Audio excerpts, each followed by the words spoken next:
అండి. హైకోర్టులో ధనుంజయ రెడ్డి, బాలాజీ గోవిందప్ప, కృష్ణమోహన్ రెడ్డి పిటిషన్‌లో రాజకీయ కుట్రలో భాగంగానే కేసులు ఇరికించారు.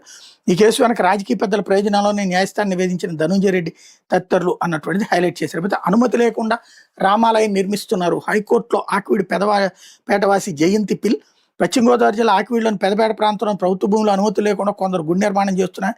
దీన్ని అధికారులు సైతం పట్టించుకోవడం లేదని ఆకివీడు పెదపేటకు చెందిన ఉన్నమట్ట జయంతి మంగళవారం హైకోర్టులో ప్రజా ప్రయోజన వ్యాజ్యం దాఖలు చేశారు. ఆక్వీడ్ గ్రామంలోని సర్వే నెంబర్ 470/12లో ఉన్న 4 సెంట్ల ప్రభుత్వ భూములు అనధికారికంగా మతపరమైన కట్టడాల నిర్మాణాన్ని అడ్డుకోవాలని పిటిషన్లో కోరారు. వివాదంలో ఉన్న 4 సెంట్ల భూమి ప్రభుత్వం పోరంబోకని వెబ్లాండ్ అడంగల్ ఇతర రెవెన్యూ రికార్డులో ఉందని తెలిపారు. ఈ స్థలంలో గ్రామదేవత గొంతెనమ్మ ఆలయంతో పాటు గ్రామస్తులు సామాజిక అవసరాల కోసం ఉపయోగించే రచ్చబండ ఉందని తెలిపారు. కొంతమంది ప్రైవేటు వ్యక్తులు శ్రీరామాలయ అభివృద్ధి కమిటీ సభ్యులు అక్కడ పురాతన రామాలయం ఉండేదని తప్పుడు వాదనలతో ఉన్న నిర్మాణాలను కూల్చివేసి కొత్తగా రామాలయం నిర్మించాలని ప్రయత్నిస్తున్నారని పేర్కొన్నారు.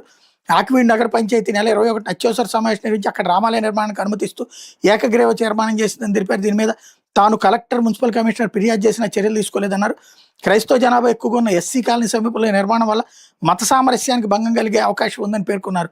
గొంతెనమ్మ ఆలయాన్ని రచ్చబండను కూల్చివేయకుండా కొత్త నిర్మాణాలు చేపట్టుకుని మధ్యంతర జారీ చేయాలని హైకోర్టు అభ్యర్థించారు. దేవుడి గుడి ఓ పక్కన దేవుడి గుడి కొట్టేస్తున్నారు అని చెప్తున్నారు. మళ్ళీ ఇంకో పక్కన ఎస్సీలు ఉన్నారు, అక్కడ క్రిస్టియన్స్ ఉన్నారు, మత సామరస్యానికి భంగం అంటారు. అంటే హిందువుల మీద బహిరంగ కుట్రకి ఇది సజీవ సాక్ష్యం.